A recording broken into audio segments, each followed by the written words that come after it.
What are they booing about? Well, I don't know. Well, welcome to the Mindful Cranks, where using your mind is not necessarily a bad thing, and where being cranky can actually be mindful. Let's crank it up. In this episode, we discuss David Loy's latest book, EcoDharma, Buddhist Teachings for the Ecological Crisis, available from Wisdom Publications. David Robert Loy is a professor, writer, and Zen teacher in the Sanbo Zen tradition of Japanese Zen Buddhism. David began Zen practice in Hawaii in 1971 with Yamada Koun and Robert Aitken, and continued with Koun Roshi in Japan, where he lived for almost 20 years. He was authorized to teach in 1988 and leads retreats and workshops nationally and internationally at places such as Spirit Rock, the Barre Center for Buddhist Studies, Omega Institute, Upaya Zen Center, and many others. David was formerly a professor of Buddhist and comparative philosophy and recently received an honorary PhD from his alma mater, Carleton College, for his scholarly work on socially engaged Buddhism. We've been a big fan of David's work, and for me personally, David's books and writings have been one of the most influential in my own work and thinking. Every time David published a new book, I read it religiously, highlighting large swaths of text on virtually every page, scribbling notes in the margin. Some of David's books include Lack and Transcendence, The Problem of Death and Life in Psychotherapy, Existentialism and Buddhism, A Buddhist History of the West, Studies in Lack, The Great Awakening, A Buddhist Social Theory, A New Buddhist Path, Enlightenment, Evolution, and Ethics in the Modern World, Money, Sex, War, and Karma, Notes for a Buddhist Revolution. In the spring of 2013, David Loy and I collaborated on an essay, Beyond McMindfulness, published in the Huffington Post, which, to our surprise, went viral and opened the floodgates for critical perspectives on the mindfulness movement. His latest book, EcoDharma, is a landmark work that is simultaneously a manifesto, a blueprint, a call to action, and a deep comfort for troubling times. David masterfully lays out the principles and perspectives of EcoDharma, a Buddhist response to our ecological predicament, introducing a new term for a new development of the Buddhist tradition. David Loy is one of the founding members of the new Rocky Mountain EcoDharma Retreat Center near Boulder, Colorado. We hope you enjoy our conversation. Well, welcome to the Mindful Cranks. We have a really special guest today that we've been waiting for, David Loy, who is a friend and a colleague and spiritual mentor, I think, for both of us. Yes. And David, welcome. Well, thank you, Ron and David. I'm really delighted to be having this conversation with you. So are we. Thank you. I've been a fan of your work going back to, actually, I think 1990 when I first read your tome, the book Non-Duality. And then I became like, every time a new book came out, I got it and highlighted it. It's all the various books on lack and the Buddhist history of the West, The Great Awakening, Money, Sex, War, and Karma. And I think right after Bush invaded Iraq, I think it was right around March or April of 2003, you gave a talk, I think at University of San Francisco, something about beyond good and evil. That's right. Yeah, and I came up to you at the podium, and that's the first time that I actually saw you and met you. I think that's right. Yeah. And then you were at the CIIS for the non-dual psychotherapy conference. there we had a bit more opportunity to chat, as I remember.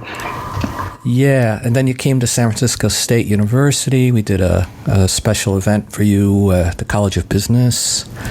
And I think that's around the time we started thinking about a critique of mindfulness. I think that was right around that time. And so, yeah, it's been great. And we're really excited to dive into your work on EcoDharma, which is David's latest book, EcoDharma, Buddhist Teachings for the Ecological Crisis, came out just earlier this January with Wisdom Publications. That's right. So let's start out by perhaps, talking about, I know you've been a social activist going back to the Vietnam War, but when did it dawn on you that your social activism and Buddhist practice and teaching needed to come together, or have they always been together for you? Good question. I would say that I never felt that they were separate, even though at certain times in my life I would be, emphasizing, say, the meditation practice more than the engagement. As you alluded to, I do have an activist past. Back in the late 60s, early 70s, I was a draft resistor against the Vietnam War, and at that time I actually lived in San Francisco for a few years. But as that war wound down, I realized that I needed to sort of go inside and look at myself and work, not just criticize social structures, but also look at where I was coming from. And after various peregrinations, I ended up in Hawaii and practicing with Robert Aitken, or Bob, as we called him then. Yeah. And of course, in many ways, he was a good model because he was not only deeply committed to Zen practice and teaching, but he also had an activist past of his own, that he was very much a politically engaged person, and one of the main founders of the Buddhist Peace Fellowship, of course. So, I mean, that felt very comfortable, although I had already left Hawaii by the time that BPF started. I did spend quite a bit of time in Asia. I was in Singapore and Japan for almost 30 years, most of my adult life. And just by virtue of being a guest in somebody else's place, the opportunities for activism were a lot more limited then, even though I was, doing what I could. It was not the same as when I came back to the U.S. I moved back, took a job at Xavier University in Cincinnati in beginning of 2006, and then that was more of an opportunity to sort of get more fully engaged at that point. Yeah. I have to say there have been a number of leaders in mindfulness that were involved in anti-war activity in the 60s, and they kind of it's almost like they went 180 degrees. I mean, they were, and then they went to India, and the way that you were talking about it, I needed to sort of look at myself and look within a little bit. But unlike them, we see you as really recognizing the inevitability, the interdependence of the inextricability of both social activism and personal reflection and awareness. And it just strikes me as strange that some people just completely went the other way.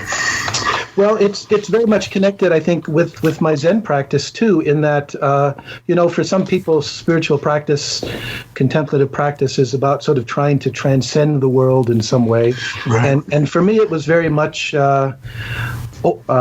overcoming the sense of separation or the sense of duality, the delusion that there's a me somehow inside behind the eyes and the rest of the world is outside. And for me, the practice really sort of let go of that separation, and I felt much more sort of in the world and more aware of the dukkha suffering that is in the world. Or to say it another way, I think through Zen practice for me, at the beginning, I think we're necessarily somewhat self-preoccupied. That's what brings us our own personal wish or whatever. But as we begin to deepen the practice and wake up, I think we wake up from that kind of egotism, self-preoccupation, and just become more aware, more sensitive, more empathic, and compassionate about all the suffering that's going on in the world. And if, of course, in Buddhism, this is called the Bodhisattva path, but I think it follows quite naturally that as we realize our non-separation from other people, somehow the notion that my own well-being is separate from the well-being of other people, that just collapses. And I think engagement follows quite naturally from that. But I have to say, obviously, lots of Buddhists don't understand it that way, do they? Right. So that brings us to EcoDharma, and I'm curious what brought you to write this book, and how long did it take you to write this, just out of curiosity? Longer than I expected. It was actually due like a year before I was able to give it to Wisdom. And a lot of that was, of course, there's a lot of research to be done to look into just what's going on, how difficult our situation is. I think what basically inspired it is the sense that although Buddhist teachings do not directly engage the ecological crisis, because that wasn't something that the Buddha had to deal with, for example. I think there's all kinds of implications sort of built into Buddhist teachings, but also the other way around. I think that the ecological crisis is one of those things that also asks us or impels us to ask, what does this mean for the way that we have been understanding and practicing Buddhism? Right, and the idea of the climate emergency is things are changing so rapidly on a daily basis that I could see how it'd be hard to gather all this research on the various aspects of climate change. So I can imagine how much work that took to pull that together. You really did a great job, I think, of covering a lot of ground. Well, Ron, it's a moving target. So it's a moving target, yeah, constantly. Yeah. I mean, those who really want an update, I do recommend. Is it the Uninhabitable Earth? The Uninhabitable Planet, I think. Planet. There you go. I think, but it is a great book. I've been listening to it on Audible.com. I have an audiobook of it, and it's pretty depressing. But boy, I'll tell you, that guy sure did do his homework. Right, and also Bill McKibben's latest book, Flack. Sorry, not Flack. What's it called? Falter. The first part of that is also a really good update through the beginning of 2019 about what's happening. And again, it's grim. Things are deteriorating more quickly than anticipated, and it's not just linear. Things are influencing each other, interacting. So, I think it's a real challenge for all of us. It's a topic that I think at some level we all want to evade because it's so uncomfortable. Yeah. But I would hope that Buddhist practitioners, for example, for whom the basic principle, right, is not to evade our suffering but to face it and be transformed by it. I would hope that they would be open to some of this challenge. I think you make the point in the book somewhere that in many ways we're all suffering from climate denial. It's not just the alt-right. And it is so depressing that does that bring up what is the role of pain in cutting through to seeing more clearly that we want to avoid pain. And I think you talk a lot about the role of grief and despair. Joanna Macy. Right, on this path. Can you say a little bit about that? Yes, indeed. It's interesting, first of all, to realize that our meditation practice can actually be used to, repress or evade what's going on. I think it's very easy for people, when they read some grim news to feel somewhat depressed. But hey, we're meditators, right? So we know what to do. We sit down, face the wall, meditate for an hour, and our anxieties go away. I mean, Buddhist practice can be, and I think sometimes is used in that fashion. But then we end up with a kind of cognitive dissonance where there's this whole traumatic side of things that we're sort of trying to keep out of our consciousness. And to face it is to feel grief. Yeah. Grief is very different from hope and despair. I think that's one of those dualities that we can often get caught up in, thinking, we read some good news, we feel hopeful, we read some bad news, we feel very despairing again. And what we're really talking about is something different than that. It's about acknowledging, facing our grief, and then seeing where that takes us, seeing what that opens up for us. Because I think that, as Joanna Macy says so well, and her teachings do so well, there's something extraordinarily empowering about actually facing that grief rather than repressing it. Yeah, and I think that pain is underrated, and in some ways that it actually can be a gateway. You talk about the climate emergency very early on in the book as a metaphorical iceberg. What do you mean by that? I wonder if you can expound on that. Well, I mean, all of us, most of us, lots of us, at the very top of that iceberg, which I would call the larger eco or even civilizational crisis, is climate change or global warming, which in some ways are kind of almost comfortable euphemisms for something that might be better described as climate emergency or climate breakdown. Without detracting from the urgency of that, and we really need to wake up and get our act together there, I also think we need to realize that that's only a part, maybe even a small part of this much larger ecological crisis that we face. Otherwise, we might think, if we can just convert to renewable sources of energy quickly enough, then we can just kind of continue on with the same kind of economic and social system that we have. And I think when you realize the whole scope of the ecological crisis, including things like the 6th extinction event, how many species are disappearing so quickly. E.O. Wilson, the renowned Harvard biologist, at one time estimated, he said that by the end of this century, half of all plant and animal species on the earth could be extinct or so weakened that they will go extinct soon thereafter. I mean, that's just shocking. I mean, somebody who isn't, challenged by that isn't really paying attention. And then when you add so many other dimensions to it, all the other kinds of toxins that we've introduced into the air, the water, the earth, our own bodies, plastics. Yeah. I mean, it's quite fascinating to realize plastics have only been around for like one lifetime. We started producing masses in the early 50s. And look how quickly, within one lifetime, suddenly it's a major issue everywhere, and even in the deepest channels of the ocean.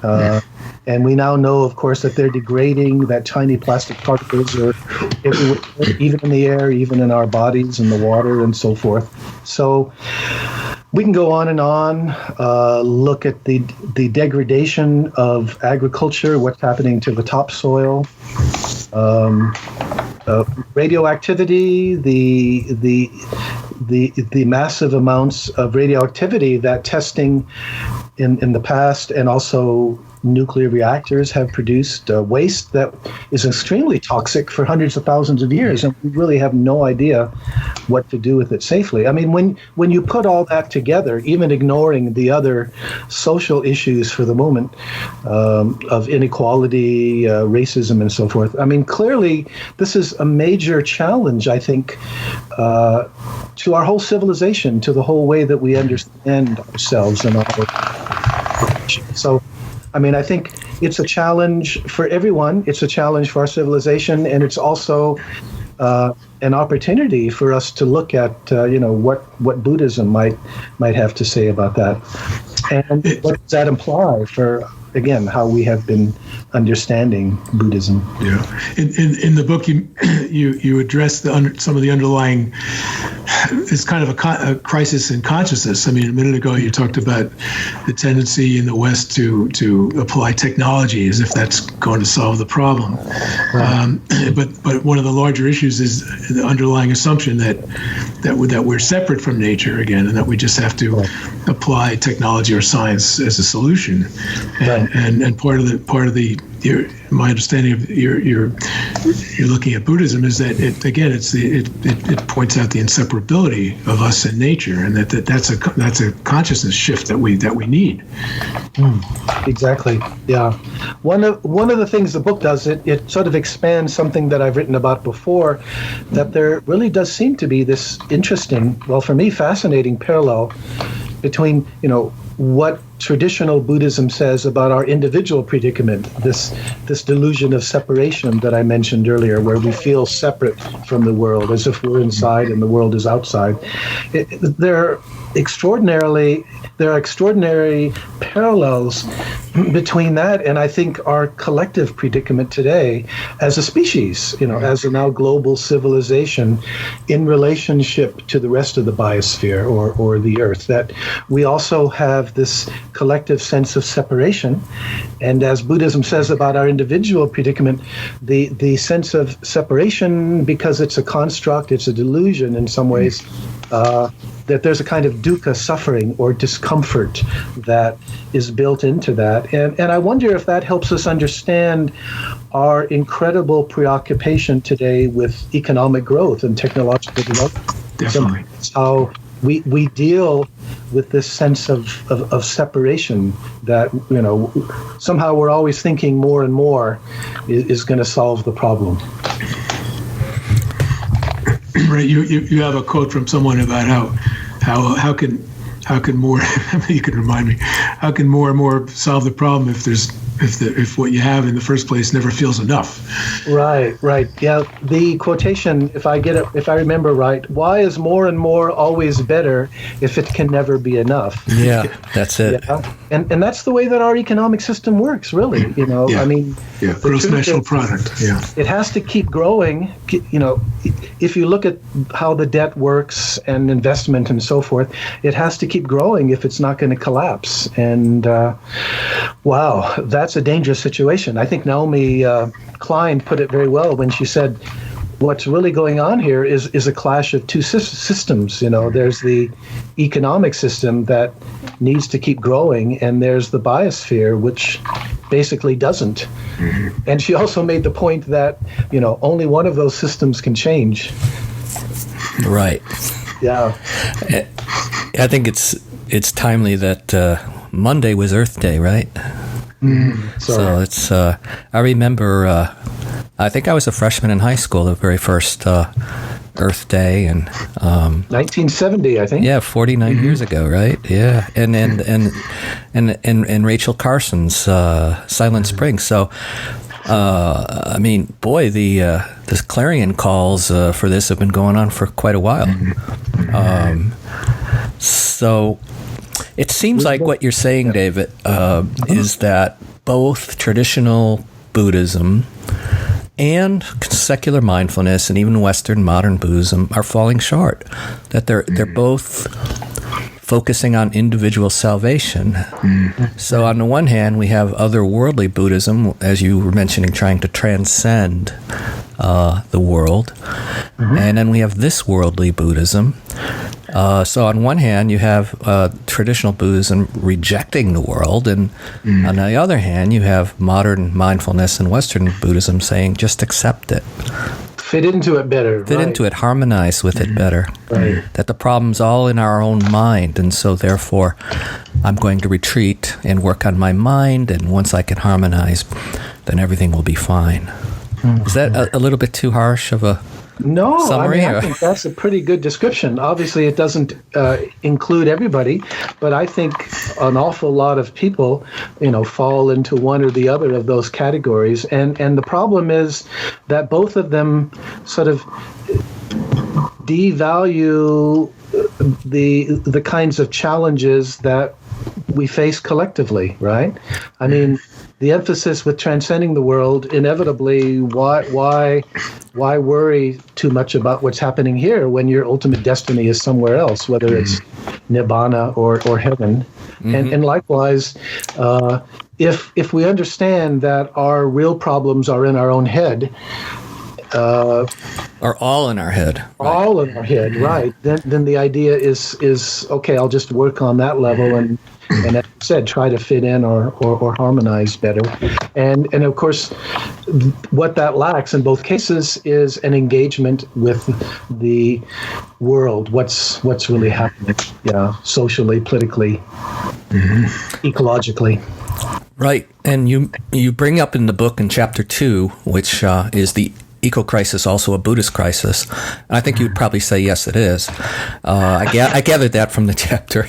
But you published, back in 2009? I remember this, the edited volume, A Buddhist Response to the Climate Emergency.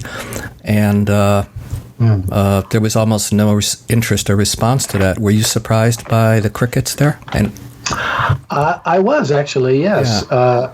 I should say, first of all, I was just one of 3 editors, but we had high hopes for that book. We rushed it through because we wanted to get it out before the climate gathering, the big meeting in Denmark, Copenhagen. Uh-huh. And we got an extraordinary collection of people. I mean, the Dalai Lama was in the book. The Dalai Lama, Thich Nhat Hanh, Bhikkhu Bodhi, the Karmapa. Several Zen, a number of other Tibetans, Robert Aitken, several other Zen people, Joseph Goldstein, Joanna Macy. It was really an extraordinary collection. And so, frankly, we were surprised that it had so little impact. It's sort of, even today, when I talk about, EcoDharma, and I ask the audience or people I'm talking with, are they familiar with that book? Almost nobody is. So it really disappeared. Yeah. Jeez. Yeah, and if we look at the socially engaged Buddhism, which is fairly new to the scene, then EcoDharma is even a smaller slice of the pie, and which seems completely ludicrous to me, given what we're facing, the ecological crisis. And but you make a really good point that the way we've thought about socially engaged Buddhism has sort of been on a one-on-one basis, individuals. Service level, right? Yeah, the service level. And I have to read this quote because it's really a classic quote. Buddhists have become much better at pulling drowning people out of the river, and here's the problem: we aren't much better at asking why there are so many people drowning. Mm-hmm. And I think that is really part of the critique that David and I have also been working on, is that why aren't we looking at the larger social and political, economic and environmental contexts that are the cause of so much social suffering? How do we respond? You mentioned you give the example of a homeless person, but how do we respond to from a Buddhist practice compassionately to a social system that's creating these sorts of problems? Yeah, and it seems to me that Western Buddhists are asleep at the wheel when it comes to this issue. And some people, we've encountered a lot of people in discussions, some well-known Buddhist teachers and scholars and other people that basically are saying Buddhism doesn't have any role to play politically. It's a path of individual liberation. And what are you trying to do by politicizing this? And what are your thoughts on that? And wow. I know it's built into that, right? Yeah. Well, to answer a question with a question, is Buddhism what the Buddha said or what the Buddha began? Yeah. It's like, good question. In one way, I can understand, or in two ways, let's say, I can understand why people are resistant to go in this direction. First of all, the way that the tradition developed in Asia. And you have to remember that none of the Buddhist cultures or societies was democratic. Right. And so Buddhism really didn't have a lot of opportunity to develop itself in that way. And in addition to that, of course, if we're specific about ecological stuff, there wasn't the kind of ecological crisis that we have today. I personally find it fascinating when I look back to the Pali Canon, the earliest teachings. I get the strong sense that the Buddha was a lot more progressive than the institution that developed after his death. Right. And the things that stand out for me are his attitude toward women and his attitude to caste. I mean, for the Buddha to create a Sangha, a monastic community for women, was an extraordinary thing at that time in an Indian culture that was very, very patriarchal. And it's very clear that he recognized women have the same potential to awaken as men do. We have lots of stories by bhikkhuni, by women monastics talking about their experiences, their liberation experiences. But we have this fake story in the Pali Canon about how the Buddha very reluctantly ordained women. There's all kinds of problems with it, as Bhikkhu Bodhi kindly discussed with me once. But what's interesting is, after the Buddha died, I think Buddhism, the institution, became a lot more patriarchal again. We rooted to patriarchy. And the truth is, every Asian Buddhist culture that I can think of was and largely remains quite patriarchal. Yeah. So that's one example. The other is his attitude toward death. The fact that when you joined the order, when you became a monastic, you lost caste, and you're begging for food every morning. You're going around, and you weren't allowed to discriminate whose food you would eat. For caste, one of the most important things is who touches your food, an incredibly progressive attitude. I think the Buddha realized, again, and there's other things one can point to in the Pali Canon that, maybe that's the equivalent then of the kind of racism that is common now in the sense that he could see the dukkha built into that. And the Sangha, the organization that he created, he didn't tolerate that, just like he didn't tolerate patriarchy. So, but what happened? Well, in the case of caste, after he died, I find this very interesting that the early Sangha was concerned, if possible, to get royal support, and I think they actually kind of use the karma teaching to kind of rationalize that. If somebody's born a prince, if somebody becomes a king, he must have really good karma. You should obey him and so forth. So, as far as I can see, although the Buddha had an insight here, it was never sort of built into the institution, which never challenged rulers, even when they were not very nice sometimes. And so, in a way, what I'm trying to say is I think there are more progressive potentialities built into Buddhism from the very beginning that somehow were never actualized within the Asian Buddhist cultures. And if you add to that, the recognition of how much Buddhism itself embodies its own emphasis on impermanence, the way that Buddhism has changed every time it goes to a new culture, I don't think there's anything unusual or strange about Buddhism having to adapt to modernity. This is what Buddhism has always done whenever it's gone to a new place. I think it's especially challenging now because we have a now global civilization, materialistic, consumerist, and one that largely seems to be self-destructing. So for Buddhism to engage with that, for Buddhism to ask,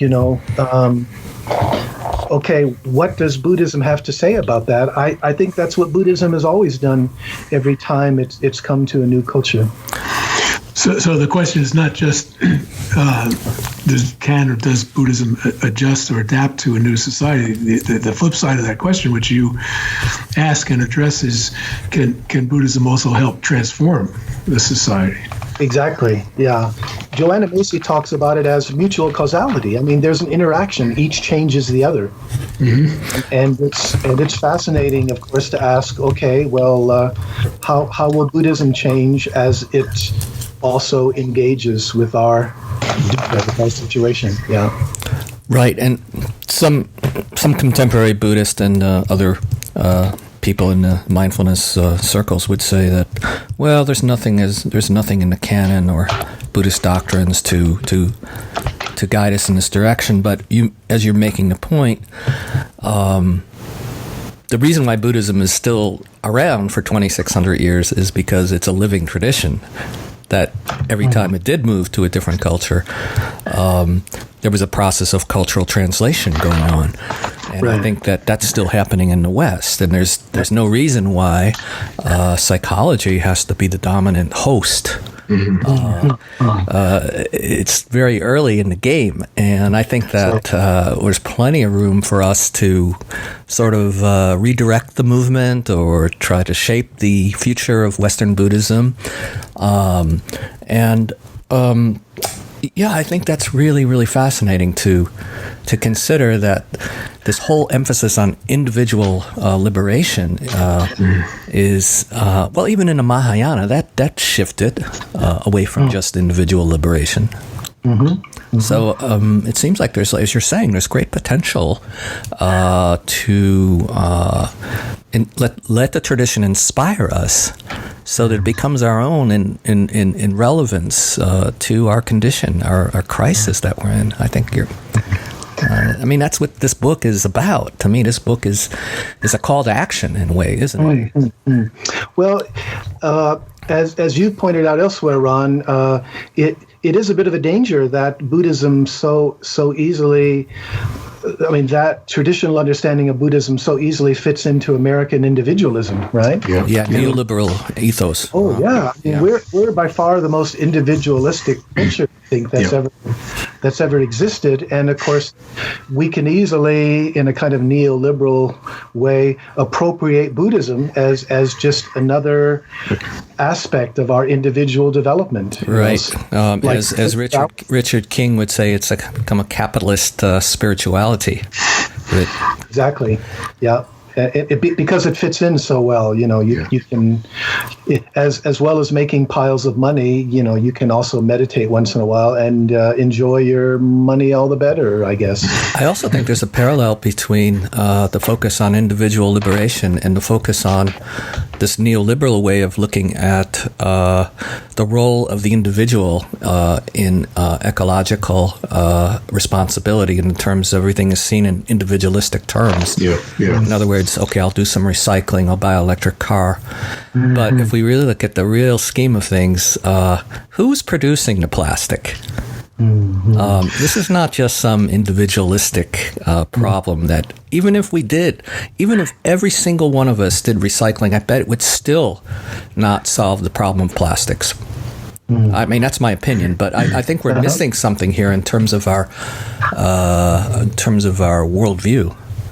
Well, David, you had a kind of a categorization of three levels of activism, right? There was personal, communal, and institutional. Mm-hmm. That you talk about in the book. Oh, that's right. Personal, communal, and structural. Right.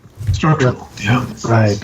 Well, I mean, as Ron is saying, I think that the individualistic way of understanding Dharma and Buddhist practice does fit in very well with the idea that many people still have that, the ecological crisis is a personal challenge to reduce my carbon footprint. Right. And in a way you can say Buddhism starts with that. We start with working on ourselves, transforming ourselves. But I remember what Bill McKibben wrote in an Orion article where he said, even if 10 or 12% of us did everything that we possibly could to reduce our carbon footprint, and I think he's thinking of things like getting rid of cars and solar panels and so forth, he said that would have almost no impact whatsoever unless a significant percentage of those people also became engaged politically, So, I mean, it's one thing for me to put solar panels on my roof, and it's right. But we also need to ask, okay, what's the role of the fossil fuel companies in? Yes. I mean, there's the shocking reports. They knew back in the 80s what the hell was going on. Exxon especially, and they repressed that. They didn't want to, because they realized it was going to have an effect on their profits. Yeah. And so we really need to engage on that structural level as well, politically. Yes. Because the personal by itself just can't be sufficient. Right. The theory of social change is impotent in a way if we think that we change the world one mindful individual at a time. And Ron and I come up against that. It seems like a lot of people have that blind spot. And as you point out in your book, institutions have a life of their own. We have to look at things at a different level of analysis. It's a different unit of analysis. That's right. Yeah. And that's something that I first started talking about in some previous books, where I was pointing out that the traditional three poisons or three fibers of early Buddhism, right? Greed, ill will, delusion, that we've institutionalized them. Yeah, WeGo. I think that's a great term. I think it should be graffitied all over the place. Right. And the point of institutionalization is that they've taken on an institutional life of their own. Yeah. Right? So, like, for me, I think, frankly, neoliberal capitalism is a kind of institutionalized version of greed, the first poison. You never have enough. Consumers never consume enough. Profits are never big enough. Market share, etc. And when you look at it and look at the way the corporation is structured, for example, you can see that it's not just a collection of the greed or self-interest of individuals, but the corporation is structured in a way that emphasizes it, and it spits out the people who don't further those. If you're going to do something as CEO or anyone else in the organization that's going to reduce profits, then you're probably going to be pushed out pretty quickly. Right. You're not going to survive. Yep. And then you have two others. You have delusion as the media, and you have ill will as militarism. That's right. Yeah. I mean, I'm still shocked how militaristic we are. Because we don't necessarily encounter it, people in uniform all the time. We're by far the most militarized society in human history if you measure it in terms of the amount of money that we put into our military. And the other side of that, of course, is if you do that, if you have such a huge military, you're going to have to keep finding enemies. You've got to rationalize it. You're going to see there's going to be this natural tendency to find people interfering and people who have to be bombed or otherwise controlled. Then you have to sell arms, too. You have to sell arms. That's another aspect of it, yeah. So, I think our militarism, when you look at just the whole history of U.S. policy, just since the end of World War II, it's quite shocking of how we've used our military might to, try to control other regimes. We're hearing a lot recently, right, about Russia interfering with our political process. Well, hell, and that took dozens of other countries, if not obviously, then, more indirectly. So in a way, maybe there's a bit of a karmic feedback there. I think Noam Chomsky would have a lot to say about that. And then the third collective poison would be, of course, I do emphasize the media because corporate media. Because they're corporate, they make their money not by educating us or even informing us, but by finding ways to grab our eyeballs and sell them to the highest bidder, that is to say, advertising. And I think this is very connected with the problem of ecology, because talking about climate crisis and so forth makes so many people uncomfortable. What the major media have learned is to downplay that because it's not good for their ratings, you see. That's something that we've got to figure out a way to address, because the media is part of the kind of palliative. I mean, there's plenty of other things to talk about, right? It's been nonstop for the last 2+ years, but there's a sense in which none of the rest of this is going to make any difference whatsoever if we don't really get a handle on what's happening with climate change and the ecological breakdown generally. And we're not doing it. We're just not addressing it. So one of the impetuses of EcoDharma then is, how do we nurture and foster a collective sense of engagement with social dukkha? And I think that brings up the point that maybe we need to rethink what the nature of awakening or enlightenment means. And I know you bring up Thich Nhat Hanh in the book in terms of his notion of that maybe what we need is a collective enlightenment. Do you want to say a little bit about that? That perhaps our notions of awakening in Western Buddhism, or Buddhism as a whole, now in our contemporary time is just too narrow. I think that's true. I think it goes back to what we said earlier about the variety of ways in which people understand the practice, right? Yeah. How, if we're talking about escaping or transcending this world, again, it's an individual escape, or fitting in. I mean, I think if the Buddhist path is really about waking up, or let's say waking into the world, coming to the delusion of separation, then that also applies to feeling, not just in some abstract way feeling one with the world, but feeling more connected with other people. I mean, I remember in the Pali Canon, the Buddha says somewhere that spiritual friends are actually the most important part of the Dharma. And yet, I think in a way, we've really minimized that. Certainly, I see this in Zen. When you think about the traditional 3 jewels, we have lots of Buddhas, that is to say teachers. We have lots of Dharma teachings. But when it comes to Sangha, especially because it's so much Buddhist practice is lay practice now. When it comes to Sangha, I think that we haven't done a very good job of cultivating those kinds of communities. Certainly in the Zen world, what I noticed was, the tendency, you go to the center, maybe you're doing a retreat, you're completely quiet, you're not looking at each other, you only maybe have a little interview with the Roshi or something, but except for a little bit of tea at the end, how does that really build community? And given the kinds of challenges we face now, especially ecological, if we can't come together and face them as communities, I don't think it's going to work. So what I'm thinking in the future, as things deteriorate, as they're going to, the really important thing is not going to be whether you've got a bag of lentils in your basement, but are we connected? Are we part of a loving community where people take responsibility for each other and look out and try to work together? And I think we still have quite a ways to go on that in most American Buddhist. Well, that's very interesting, because if we look at the parallel of when Buddhism went from India to China, and it started communing with Taoist and Confucianism.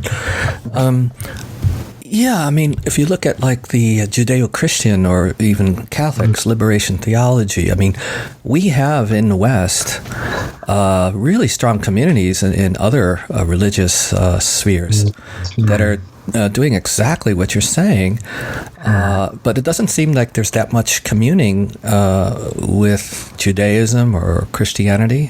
There's been a little bit of it, but I think I was thinking even of, what is that Buddhist group Soka Gakkai International. Soka Gakkai, that's right. Yeah. SGI. They have a lot of community-oriented dialogues that's part of their, and I think that's really quite a contrast, as you were saying, to like a sesshin in Zen.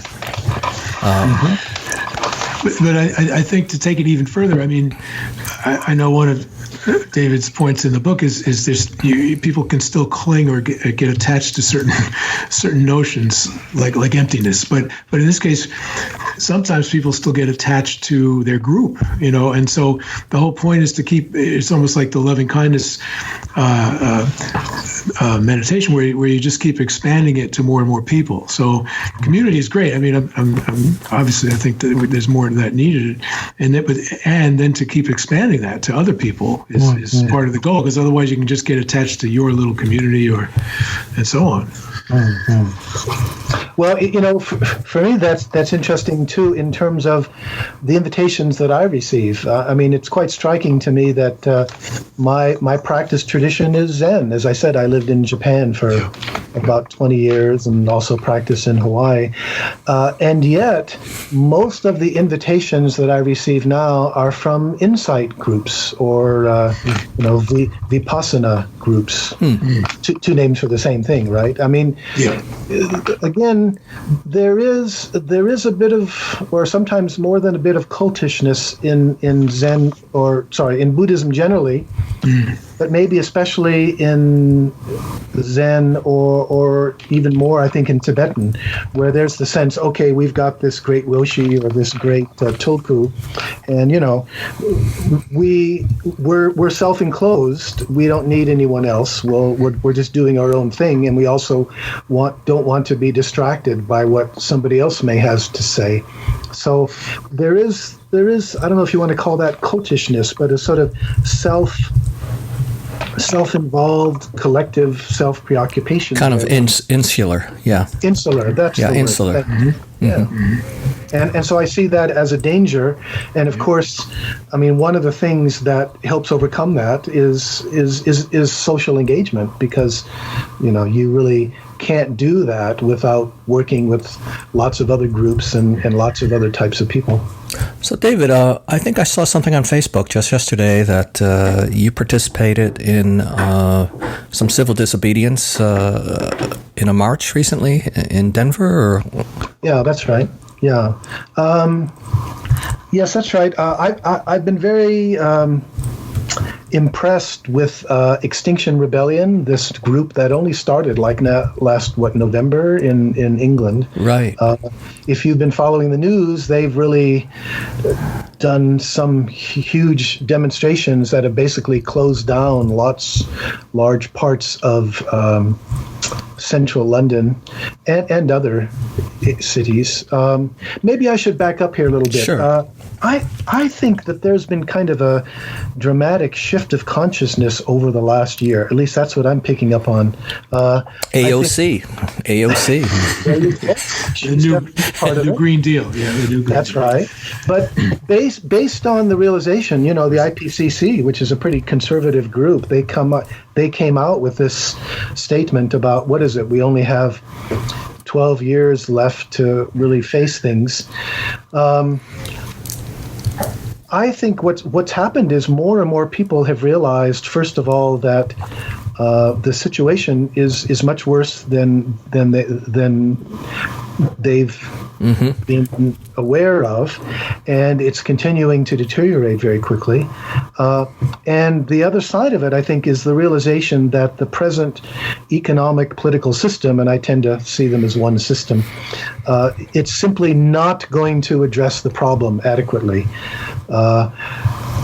I think we need to keep in mind that the people who control the present system are also the ones who benefit the most from the present system, and they don't have the inclination or sometimes even the perception to realize how deep the problems are and how radical the changes are that need to be made. And so they tend to ignore the long-term ecological collapse that's threatened and focus on short-term things like the next quarterly report or the next election or something like that. So putting those two things together, what I'm really struck by in the last year or even in the last half year is more and more groups that I'm in touch with are talking now quite openly about direct action, that is to say, civil disobedience. And that was part of my attraction to XR, is they really seem to be doing that in a very clever and effective way. So I'm a founding member of the local XR group here in Denver, and we did have a demonstration. We had a whole series of events last week, and one of them on Saturday is 5 of us blocked a road, and as a way of trying to emphasize to people that the climate emergency is huge, and we really have to start becoming more aware of it and addressing it. So yeah, we were, of course, detained, and we weren't actually arrested. I guess detained long enough to give us summons. So we're going to have to go to court next month, and we have to decide how to deal with that. But the idea of somehow challenging business as usual, the tendency for all of us is to sort of put this in a corner of our mind and somehow assume that we can just indefinitely go on living the lifestyle that we've become accustomed to. And what do we do that shakes us out of that kind of mentality and realize that we really need to declare something like a climate emergency? I'm not sure I know the answer to that, but I do feel that it's really important for us to try to figure that out, and not just in intellectual sense, but try to sort of do things like nonviolent direct action, which I don't see in any way as incompatible with what Buddhism is talking about. So, yeah. Yeah, you mentioned also Paul Hawken, and that this global movement that you're speaking about is quite large. I think you said there's something about 2 million global organizations worldwide that are they're not all connected together, but it seems like that things are changing in terms of people organizing. Right. The relevant book there was his previous one, not his latest one. His latest one is Drawdown and has lots of interesting ideas about how to address the climate crisis. But the previous book, Blessed Unrest, is his response to this realization. And I wouldn't want to be quoted on the exact number, but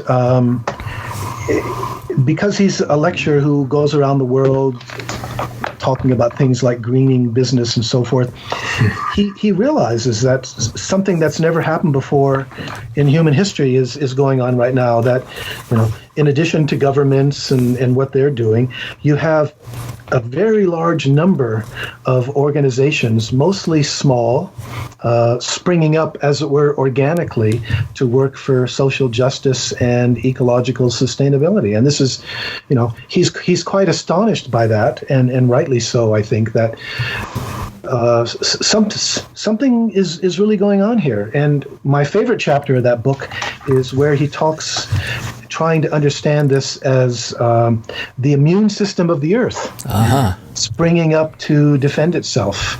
And I just find that a wonderful metaphor, or more than metaphor, because I think through something like Buddhist practice, as we open up, I really do feel that we feel called upon by the earth to become bodhisattvas or eco-sattvas, to do the best we can to stop this craziness and to start healing what's been happening.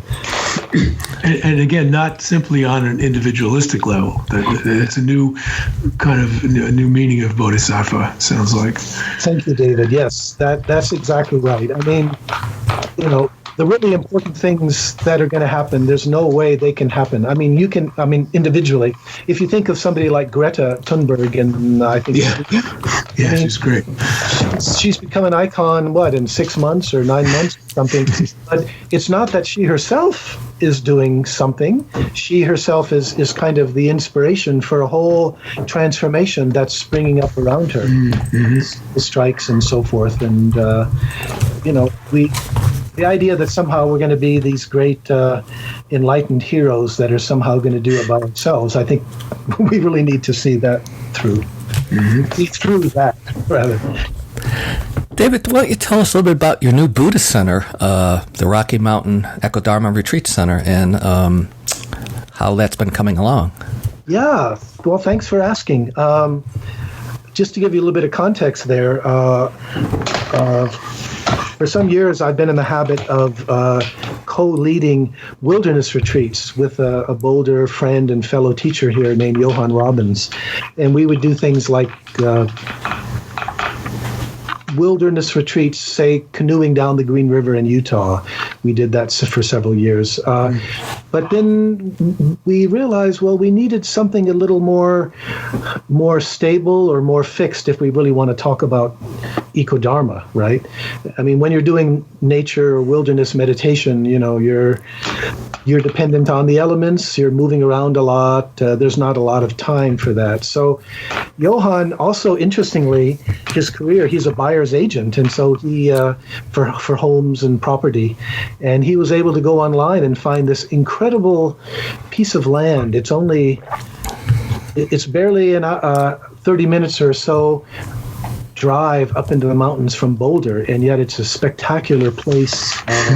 180 acres, pristine land, meadow, forest, river, abutting national parks, which makes it seem even much larger. 3 buildings, especially a lodge. And it was almost as if the land or the place sort of gave itself to us. It was almost saying, like, make us into a Dharma center. Wow, that's great. It's incredible. I mean, Johan, because he's a very clever buyer's agent, he was able to get it at a very cheap price that otherwise, how could we have afforded something like that? But fortunately, it was being sold by another religious organization who was ready to give it to us at a very nominal price. So for the last 2 years, we've been preoccupied sort of fixing it up. Especially the lodge has needed a great deal of work to make it work as a meditation center, also fixing up trails into the mountains.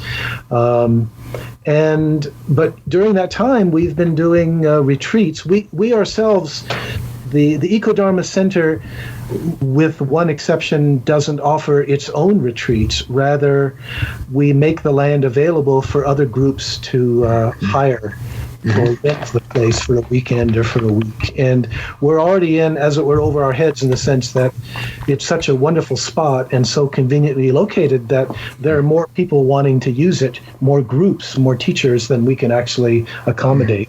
Oh, that's fantastic. I'd like to go out there. We're off to a good start, yeah. We're still, because we've been focusing so much on the material side, trying to fix the place up, raise the money for that and so forth. Now that we're starting to get a handle on that, although we still have a big mortgage payment coming up, a balloon payment, but now we're able to focus more to really raise this question. Well, what does an EcoDharma Center mean? How do we really promote EcoDharma? And so we're focusing more on that. We're trying to work out curriculums and so forth. So it's really, really exciting. It's so new that it's still very much in transition, and I don't think any of us really know for sure what it's going to evolve into, but the potential is truly extraordinary. Yeah, that's fantastic. We'll put a link on our show notes for listeners to definitely to look at. Thank you for that. Yeah. So if you go on our site, it'll mention some of the also groups that are offering retreats. And in addition to the lodge, there are incredible trails, wonderful places where, weather permitting, you can actually spend most of your time outside, meditating under a tree as the Buddha used to do. That's really lovely. Does it have its own chef and kitchen staff, or do people bring their own? Very good question. If we had our own kitchen staff, it would have to be a commercial kitchen. Yeah. It's a lot more complicated, a lot more expensive, a lot more regulations, especially in Boulder County. So different groups have to make their arrangements. So that's what I thought. Of course, we do have ways to help them get in touch with local people who can cook and plan for them. But that is a limitation. I mean, given the facilities, we can't be a large community up there. It's like we have one or two people. This year we have a couple of like facility managers who are there when there are retreats to sort of aid if there's any problems. But it's not as though we could have like a dozen people living there all the time who are practicing. And the other side of that, of course, is that because of that, we're able to keep prices really low. We've made a real big effort to separate sort of capital funds, the work on that, from operating costs. And so because of that, it's very, very cheap. And that's important to us because we also make it available to people who don't have a lot of money. You know, that's become a big issue for retreat centers. And the other thing I also want to emphasize there is that we've also been able to raise some grant money that we're also able to provide scholarships for people who otherwise wouldn't be able to come. So those are provided to virtually all of the Dharma groups. They can apply for scholarships that we can use for people who otherwise couldn't afford it or otherwise be able to come. So that's great. Excited about all that. Yeah. None of us, the board who's made all this happen, or I should say Johan, the guy who's made it happen, none of us has paid anything. It's completely voluntary. So we've been able to really, although we've needed a lot of money to fix things up, it's not going into salaries, and that's keeping expenses and therefore the amount of money that we have to charge very, very low. Yeah, there's no little overhead. Yeah. That's fantastic. Yeah, compared to almost any other group. Yeah. Well, David, this has been a great conversation with you today, and I really want to recommend everyone to get the book, EcoDharma, Wisdom Publications. David, do you have the copy of your book nearby? I do. I've got it in my hand right now. I was going to ask you if you would be willing.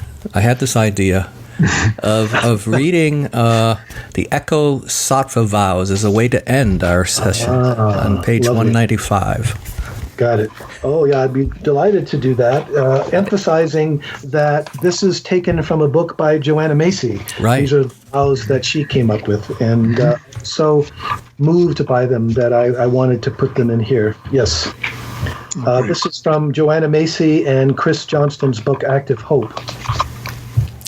Okay. Eco-sattva vows, right? Eco-sattva as in bodhisattvas that are focusing on the ecological crisis. Yeah. Okay.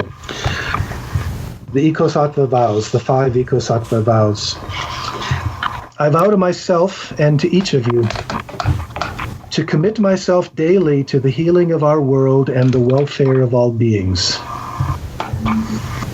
To live on earth more lightly and less violently in the food, products, and energy I consume. To draw strength and guidance from the living earth, the ancestors, the future generations, and my brothers and sisters of all species. To support others in our work for the world and to ask for help when I need it. To pursue a daily practice that clarifies my mind, strengthens my heart, and supports me in observing these vows. Powerful. I'm tearing up just as I read. Yeah, we can hear that. It's wonderful. That's beautiful. Thank you. Well, thank you, David. It's been a pleasure. Well, thank you both, David and Ron. Boy, I didn't realize the time. It went so quickly. It usually does. Yeah, especially now. That's great. Thank you for your interest. Thank you for your support. I really appreciate it. You're welcome. Thank you so much. Thank you for listening to the Mindful Cranks.